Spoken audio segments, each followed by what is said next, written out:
자, 오늘은 귀신 또는 이 요괴 측에 들어가는 이 쿠치사키 온나와 빨간 마스크를 같이 소개시켜 드릴 겁니다. 왜냐하면 이름은 다르지만 하는 행위 또는 갖고 다니는 것들이 너무 똑같거든요.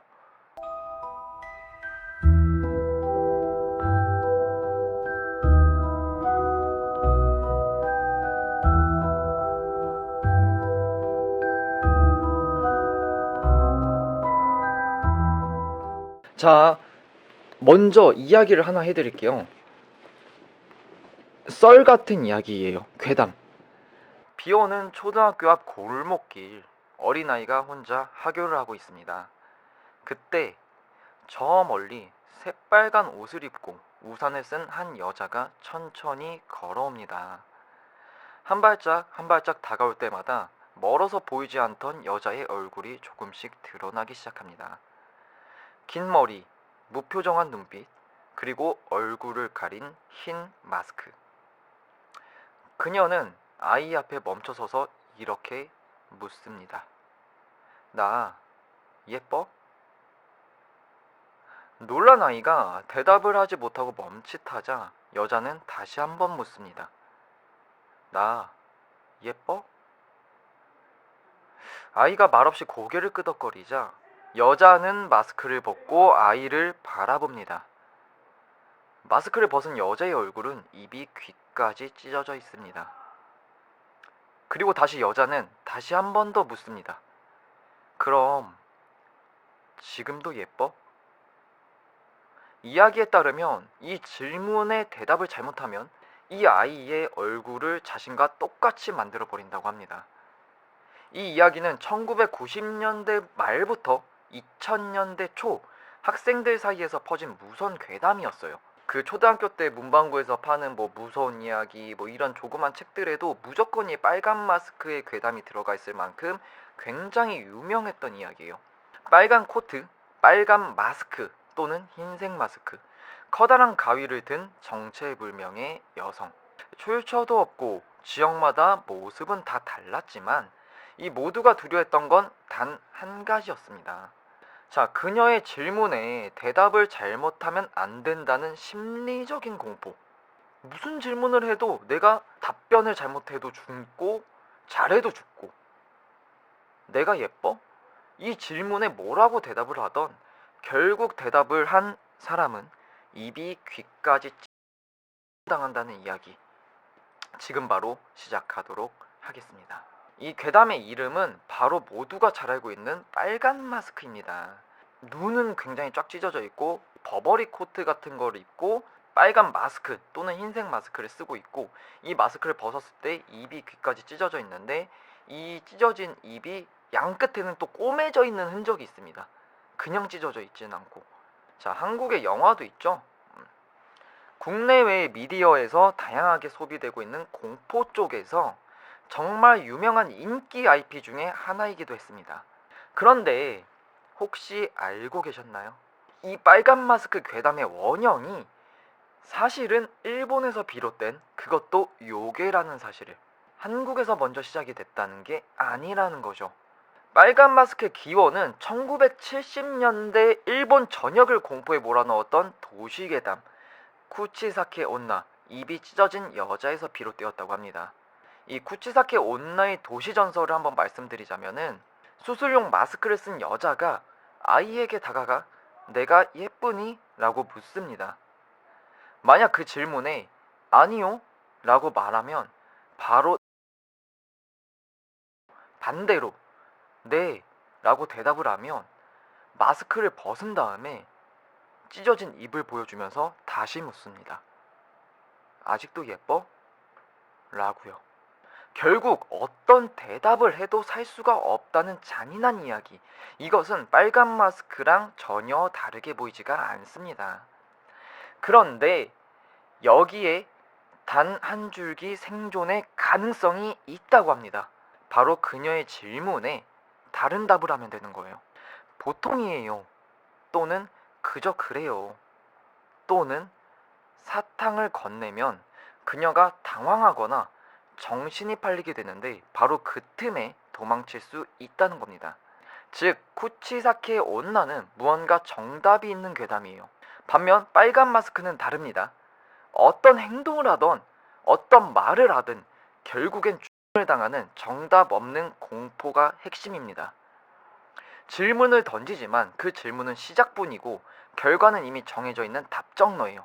이 점에서 빨간 마스크는 쿠치사케 온나보다 훨씬 더 현대적인 공포의 구조를 보여주는 거죠. 그렇다면 이 쿠치사케 온나는 대체 어떤 존재일까요? 이 괴담은 1978년 12월 초 기우현의 산골 마을에서 시작된 것으로 보입니다. 당시 이 지역에는 밤길에 이상한 여자가 나타나 사람에게 말을 건다라는 소문이 아이들을 중심으로 번지기 시작했고, 이 괴담은 큰 도시로 전해졌다고 합니다. 보통은 기후 11 신문이 쿠치사키 온나에 대한 최초 보도를 했다고 알려져 있지만, 이 사실은 1979년 1월 12일 나고야 타임즈에서 쿠치사키 온나에 대한 첫 보도를 했다고 해요. 이 나고야 타임즈에 따르면 이미 1978년 10월 이 무렵부터 기후현 내에서 쿠치사키 온나에 대한 소문이 퍼졌다고 전해지고 있어요. 이 최초로 보도를 했다고 알려진 기후 11 신문은 1월 26일로 4일이 지난 뒤에 보도를 했다고 합니다. 이후 1979년 6월 29일 이 주간 아사히에서는 기후현 농촌에 사는 한 노인이 마당 한편에 있는 화장실에 가다가 입이 찢어진 여자를 보고 혼절에 허리를 다쳤다는 이야기를 소개하기도 했다고 하죠. 그런데 사실 1978년 이전에도 이 쿠치사케 온나와 비슷한 것을 목격했다는 사람들과 체험을 했다는 사람들이 꽤나 많이 목격담이 올라옵니다. 이 중에서도 신뢰성 있게 판단된 내용만 150건이 넘는다고 해요. 실제로 1978년 7월 6일 날 일본의 한 지역 신문에 다음과 같은 제목의 기사가 실렸습니다. 시카야마 고개에 미녀 유령 출연? 목격자 2명 병원에 실려가. 당시 기사에서는 2개의 괴담이 소개되었는데, 첫 번째 택시에 탔다가 사라지는 여성 손님에 관한 이야기로 당시에도 흔했던 전형적인 그런 거 있죠. 택시 괴담. 자, 이 사람들의 이목을 끌었던 건 바로 2번째 이야기였습니다. 소 제목은 이렇게 시작됩니다. 미녀의 입이 귀까지 찢어져 있었다. 기사에 따르면 당시 사이타마현 인근의 미야자와 호수 부근, 정확하게는 시카야마 고개 주변에서 이 불쑥 나타나는 기묘한 미녀에 대한 괴이한 소문이 퍼지고 있었다고 합니다. 마침 청년 3명이 미야자와 호수 근처로 드라이브를 나갔는데, 도로변에서 젊고 아름다운 여성을 발견한 3사람은 그녀에게 접근해 차에 태웁니다. 여성은 말없이 뒷좌석에 앉았고 차량은 어두운 산길로 접어들었습니다. 그 순간 그 여자는 갑자기 희죽 웃더니 그 입이 점점 벌어져 귀까지 찢어졌고, 선혈이 낭자한 입에서는 생선 썩는 듯한 숨결을 청년들한테 후 하고 내뿜었죠. 놀란 청년 2명은 문을 열고 재빨리 달아났지만 운전석에 앉아있던 남성은 공포에 사로잡혀 도망가지 못했고 결국 병원에 실려갔다는 이야기입니다. 이 이야기는 단순한 괴담처럼 들릴 수 있지만 중요한 건 이 실제 기사에 이름도 없는 목격담의 지역사회 사건처럼 보도되었다는 사실이에요. 이는 쿠치사케 온나 괴담이 단순한 헛소문이 아닌 실존하는 공포처럼 여겨졌던 분위기를 잘 보여주는 사례이기도 한다고 합니다. 당시 이 기사 때문에 그 의문의 미녀를 만나기 위해 전국에서 사람들이 몰려들었다고 하는데요. 그 와중에 그 여성이 체포되었다는 기사가 뜨기도 했는데, 한 남성이 일부러 여자로 분장을 하고 돌아다니다가 체포가 되었다는 황당한 이야기로 마무리가 됩니다. 그 이후 1979년 기후현을 중심으로 또다시 등장한 쿠치사케 온나 괴담은 너무나도 빠르게 확산이 되었고, 이 쿠치사케 온나를 봤다는 목격담이나 신고가 여러 차례 접수가 되면서 큰 공포를 일으켰다고 합니다. 이 실제로 당시 일본 일부 지역에서는 교육청에서 지방의 학교에 주의를 요하는 공문까지 돌리고 학생들을 집단으로 하교하도록 지도하는 한편 외출 금지령까지 내려졌다고 합니다. 경찰 역시 거리를 순찰하며 마스크를 쓴 사람들에게 접근하지 말라는 경고를 발령하고 사회적 혼란이 생기기도 했다고 해요. 1979년 6월 21일에는 효고현 히메지에서는 여성이 실제로 쿠치사케 온나로 분장을 해서 아이들을 따라다니다가 체포되는 사건도 발생했다고 합니다. 그 여성은 소지를 하고 돌아다녔고 체포된 이후 총도법 위반 혐의까지 적용돼서 사회적 충격을 안겼죠. 자, 그렇게 거세게 번지던 소문은 6월을 기점으로 소강 상태에 접어듭니다. 이 8월이 되면서 자취를 감추듯 사그라들게 돼요. 일본을 강타했던 이 괴담은 왜 갑자기 시작되었고 왜 갑자기 사그라들게 된 걸까요? 일단 1970년대 말은 일본에서 요괴 붐이 성했던 시기예요. 각종 공포영화, 호러 잡지들이 앞다투어서 발간이 되었고 이 TV나 만화에서도 각종 괴담이 줄지어서 방영이 되었던 시기거든요. 이 쿠치사키 온나는 그런 1970년대에 요괴의 붐에 힘입어 유행을 탄 대표적인 괴담이었던 것입니다. 그렇기 때문에 괴담으로서의 파급 속도가 너무 빨라서 금세 소진이 되었던 거예요. 그렇다면 이 다양한 사람들의 목격담을 존재하는 이 쿠치사키 온나는 대체 언제부터 존재하게 된 걸까요? 그 당시에도 사람들은 그녀의 기원을 두고 다양한 설을 제시하고 있었는데요. 그중 가장 오래된 이야기는 무려 500여 년 전 무로마치 시대로 거슬러 올라갑니다. 이야기는 주인공은 한 사무라이와 그의 매우 아름다운 아내, 하지만 그 아내는 불륜을 저질렀고 그 사실을 알게 된 남편 사무라이는 분노하게 되었습니다. 그리고 이렇게 말하며 아내에게 끔찍한 벌을 내립니다. 그렇게 예쁜 얼굴 내가 찢어주마. 사무라이는 아내의 입을 귀까지 찢어버렸고 이 잔혹한 이야기는 오랜 세월을 지나 쿠치사키 온나의 전설로 이어졌습니다. 비슷한 설화들도 존재합니다. 대부분 남편의 질투심이나 복수심에 사로잡혀서 아내의 얼굴을 망가뜨리려는 이야기들이죠. 이러한 설화들이 등장하는 배경에는 그 시대의 사회 구조가 놓여 있었다고 합니다. 이 무로마치 시대는 남성과 여성의 지위 차이가 굉장히 극명했어요. 여성은 가문과 재산 또는 남성의 소유물처럼 취급이 되었어요. 특히 사무라이 계급에서 아내의 정절은 가문 내 명예와 직결되었고 이 부정은 중죄로 여겨져서 강제, 추방, 심지어 처형뿐 아니라 남편의 자의적으로 살해하는 이 일조차 암묵적으로 허용이 되었던 시대예요. 그렇게 예쁜 얼굴 찢어주겠다는 말은 단순히 괴담을 위해 만들어진 공포스러운 문장이 아닙니다. 그건 당시에 여성들이 실제로 마주했을 수도 있는 이 지극적인 현실적인 폭력의 언어였던 거죠. 그리고 이 이야기는 단순한 괴담으로 끝나는 게 아닙니다. 일본의 민속학자들과 요괴 연구자들은 쿠치사키 온나를 단순한 유령이나 괴담 캐릭터로 보는 것이 아니라 과거에서 현대까지 이어진 요괴로 분류를 하고 있어요. 그들은 에도 시대 괴담집인 로노츠네와 이야기책인 에혼 사요시구레를 근거로 들고 있다고 합니다. 이 괴담 로노츠에는 한밤중 비 오는 날 10대 후반 남자가 우산을 쓰고 걷다가 비에 흠뻑 젖은 여자를 발견하고 우산을 같이 쓰자고 제안을 합니다.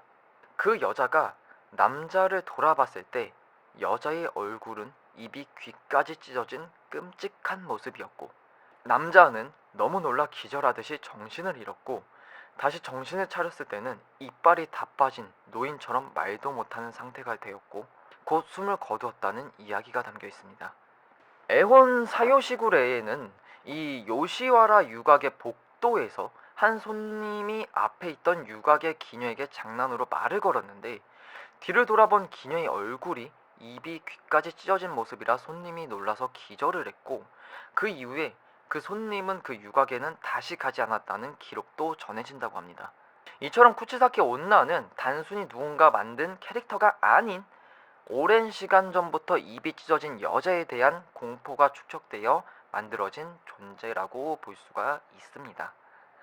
그녀는 분명히 외모, 행동, 질문, 방식, 이 피해자 반응에 따른 규칙을 갖고 있으며 이는 전통적인 귀신이나 영혼과는 다른 요괴적인 요소로 해석이 돼요.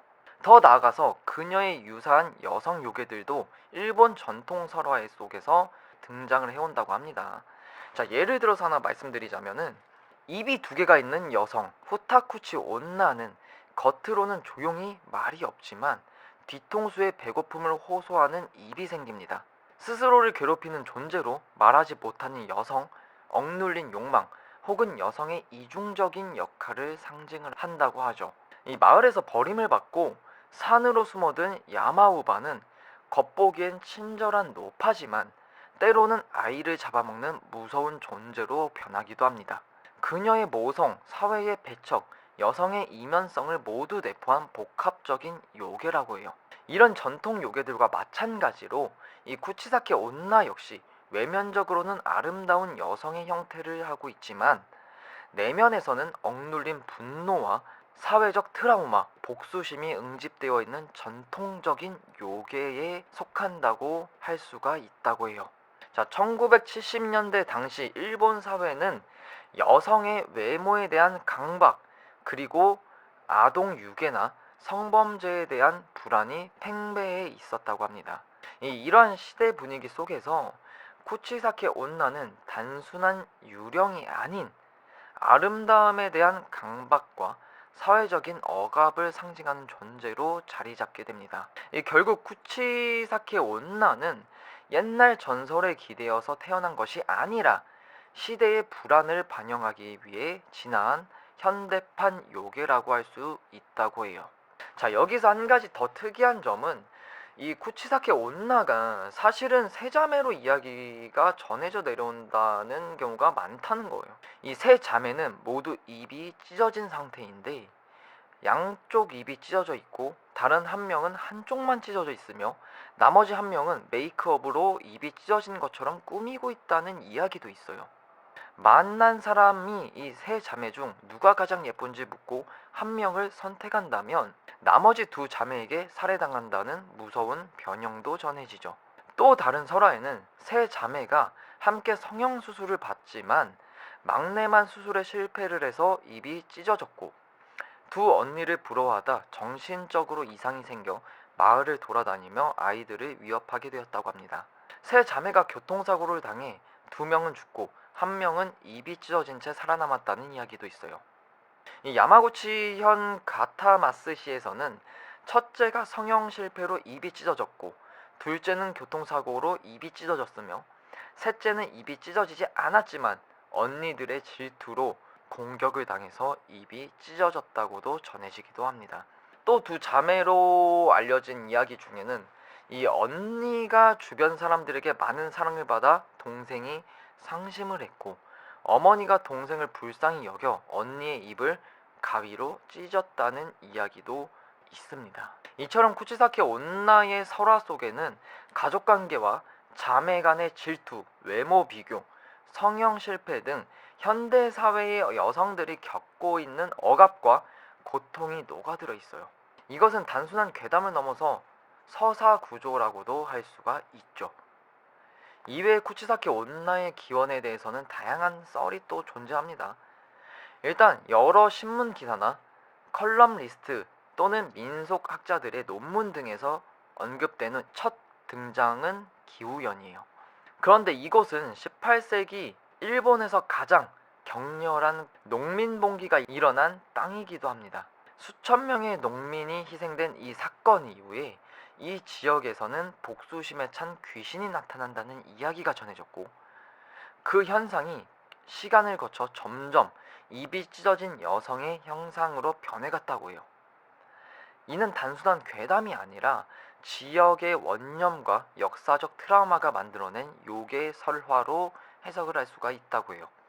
이 메이지 시대 중기에 이 시가현 지역에 살던 한 여성의 이야기도 있어요. 오치아라는 이름의 여성은 연인을 만나기 위해 깊은 산을 홀로 넘었는데 당시에는 여성이 혼자 산을 넘는다는 것은 굉장히 위험했고 그녀는 자기 자신을 지키기 위해 소복을 입고 얼굴에 흰 붓을 칠하고 머리는 산발이 된 것처럼 풀어서 헤치고 촛불을 세우고 초승달형으로 자른 인삼을 물어서 손에 낫을 들고 고개를 넘었다고 합니다. 당시 오츠야의 모습을 마주한 사람들은 큰 충격을 받았다고 하는데요.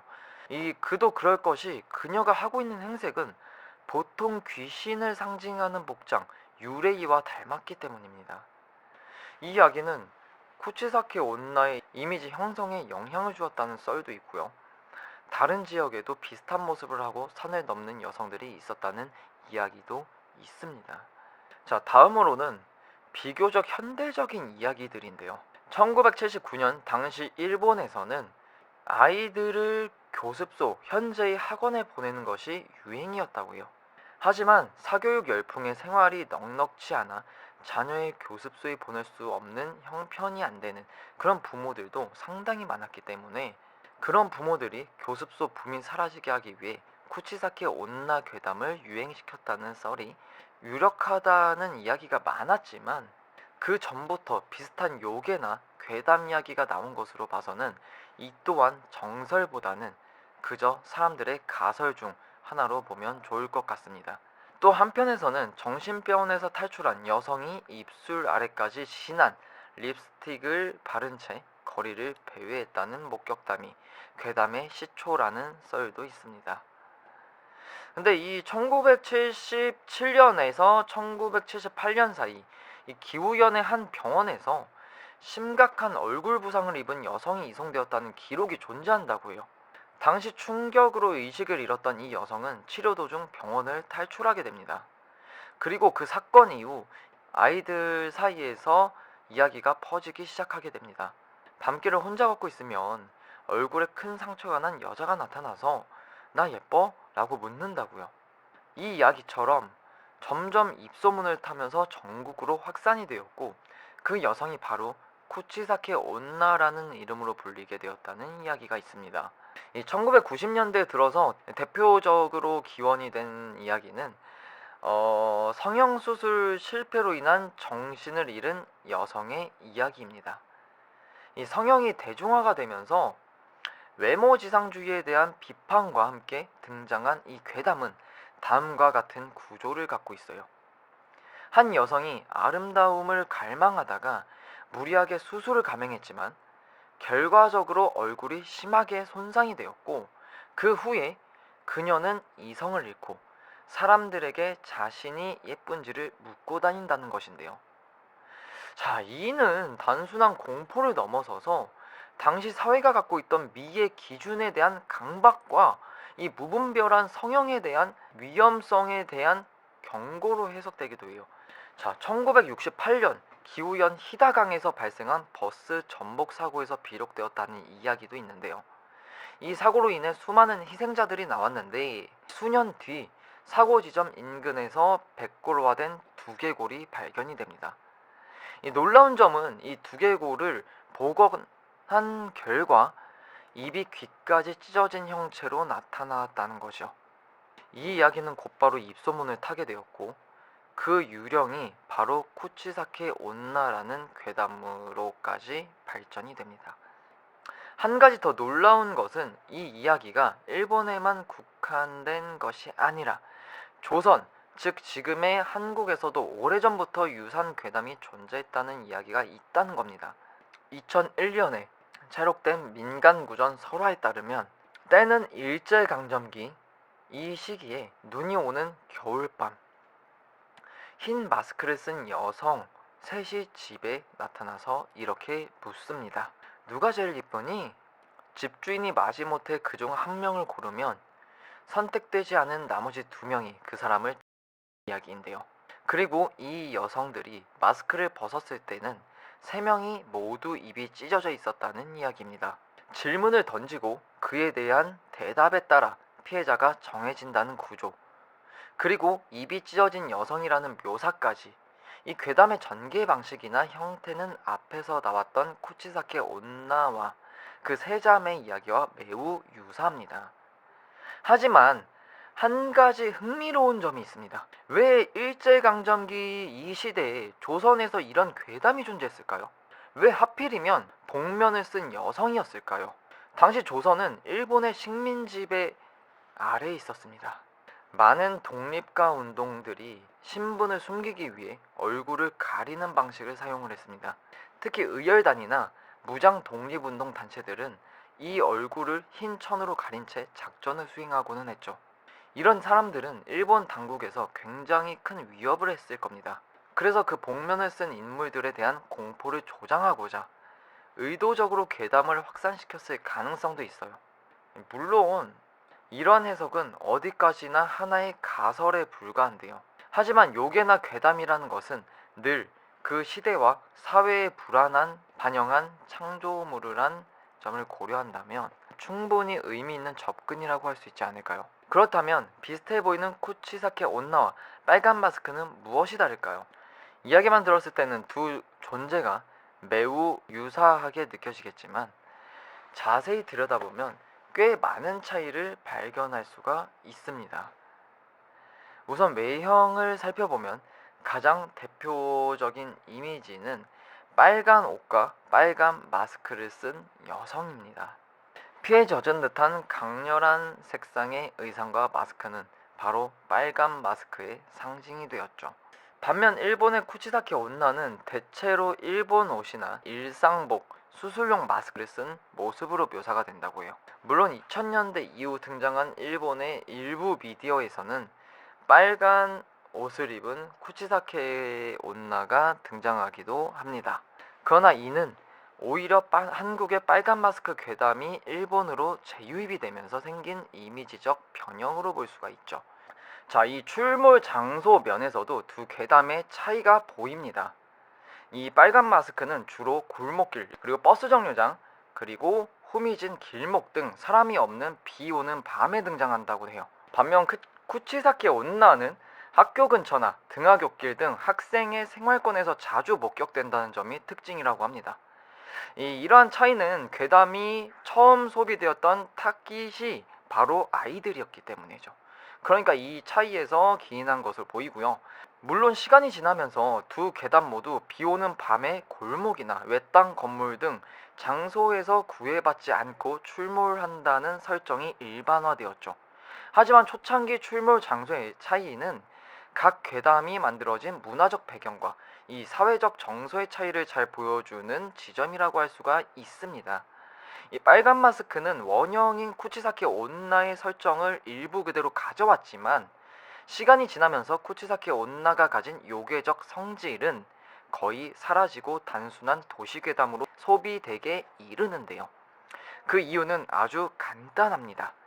한국에서는 이 이야기가 애초에 요괴가 아닌 괴담으로 들어왔기 때문이죠. 한국에서 유입될 때는 쿠치사키 온나가 착용하던 마스크의 색깔부터가 달라진 거예요. 수술용 마스크였는데 한국에서는 빨간 마스크. 정확한 이유는 알 수 없지만 피를 많이 흘려서 원래는 흰색이었던 마스크가 빨갛게 물들었다. 이 공포적인 요소가 한층 더 강화되었고, 그것은 쿠치사키 온나를 한국만의 특색을 입힌 빨간 마스크로 재탄생시키고 이 고착화가 된 상황이라고 볼 수가 있죠. 또한 유행의 주체가 여고생에서 초등학생 등 어린 층으로 내려가면서 더욱더 과장되고 단순하며 공포 소비적인 방향으로 빠르게 퍼져나가게 되었는데요.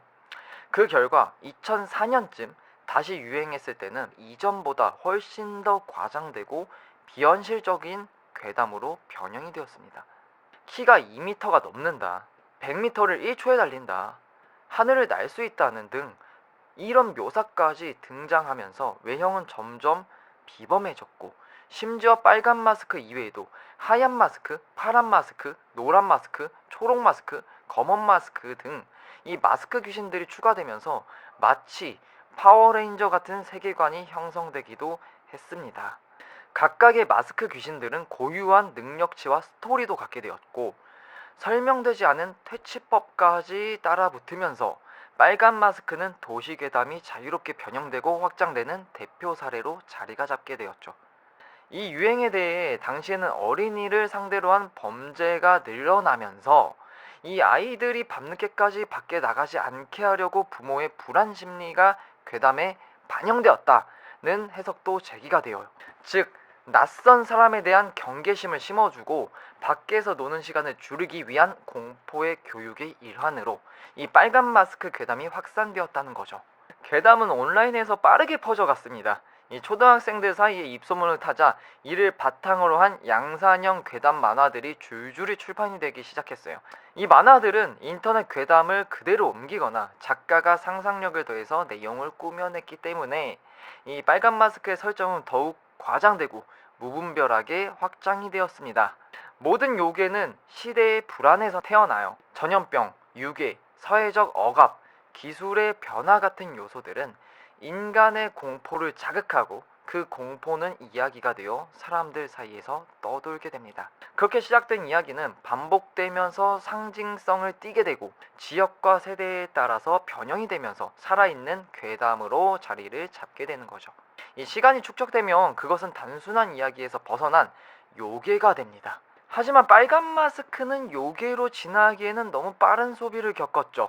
단순히 공포 이야기를 넘어서지 못한 채 빠르게 소비되는 그저 유명한 괴담 콘텐츠로 머물게 된 거예요. 반면 쿠치사키 온나는 1970년대 유행 이후 일본 내에서 잠잠해졌다가 오히려 2000년대 한국을 거쳐 재유행한 빨간 마스크 열풍이 역으로 일본으로 넘어가면서 다시금 재조명이 되기 시작한 거라고 보시면 될 것 같습니다. 이후 쿠치사키 온나는 과거의 전통 요괴적 이미지와 현대 괴담 캐릭터의 이미지를 모두 끌어안은 이중적 성격을 지닌 존재로 재구성이 되었어요. 이런 맥락에서 보면 빨간 마스크는 단연코 괴담 캐릭터이고 쿠치사키 온나는 확실한 요괴의 선이 존재한다는 거예요. 여기서 잠깐, 빨간 마스크는 괴담 캐릭터로 소비되었고 쿠치사키 온나는 현대사회 불안성을 상징하는 요괴로 남았습니다. 둘의 차이가 확실해 보이지만 한 가지는 분명합니다. 둘 다 만나면 굉장히 무섭다는 것. 그렇다면 전해지는 퇴치법에는 어떤 것들이 있을까요? 가장 많이 알려진 것은 바로 포마드와 사탕입니다. 쿠치사키 온나를 만났을 때 포마드! 포마드! 포마드!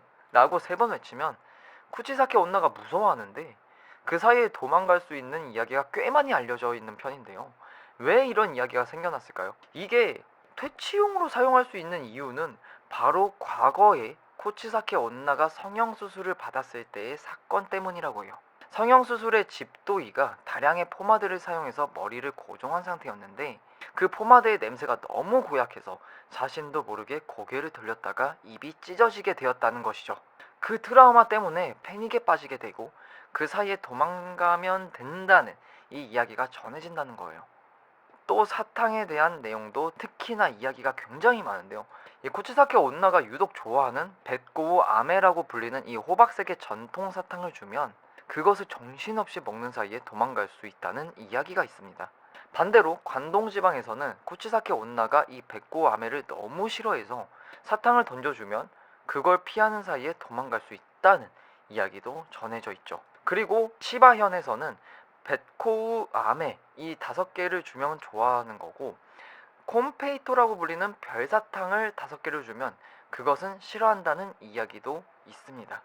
이 일부 지역에는 벳코우 아메가 아니라 본탄 아메라고 불리는 사탕으로 퇴치할 수가 있다고도 하는데요. 왜 이런 이야기가 나오게 된 걸까? 사실 쿠치사키 온나 괴담에서는 원래 사탕을 무서워한다는 이야기는 거의 없었습니다. 오히려 벳코우 아메 같은 단단한 사탕을 주면 그녀가 그 사탕을 먹는 것에 정신이 팔려서 도망칠 기회가 생긴다는 이 변형된 이야기가 있다는 거죠. 사탕은 아이들이 좋아하는 달콤한 것이라 다양한 괴담 속에서 종종 요괴나 괴물들의 관심을 돌리는 도구 역할을 합니다.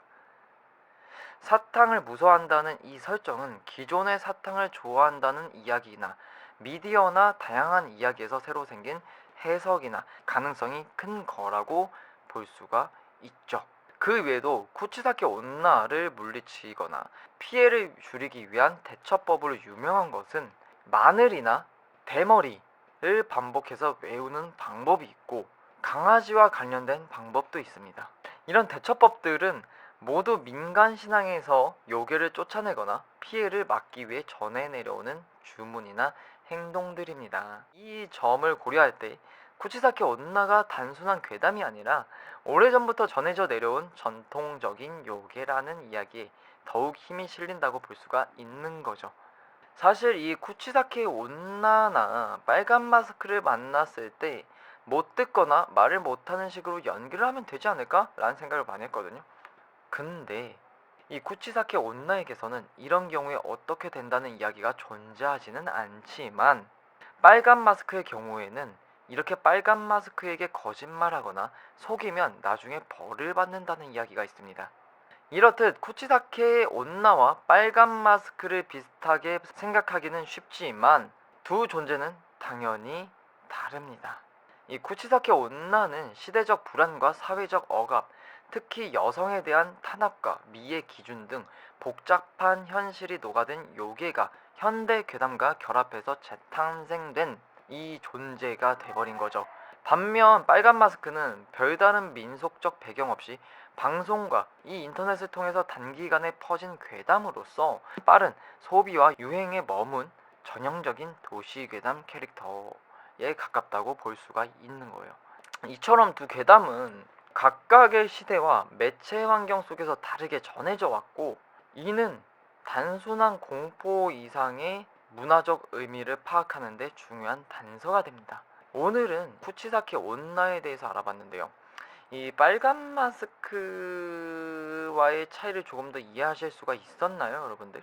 전통적인 요괴도 재미있지만 현대로 들어오면서 요괴가 된 현대판 요괴들에 대해서도 흥미가 생기고 있는데요. 다음에는 더욱더 재미있는 이야기들로 찾아오도록 하겠습니다. 자, 여우의 동심파괴 생생한 이야기, 괴담과 요괴의 사이, 쿠치사키 온나와 빨간 마스크 편의 여우였습니다.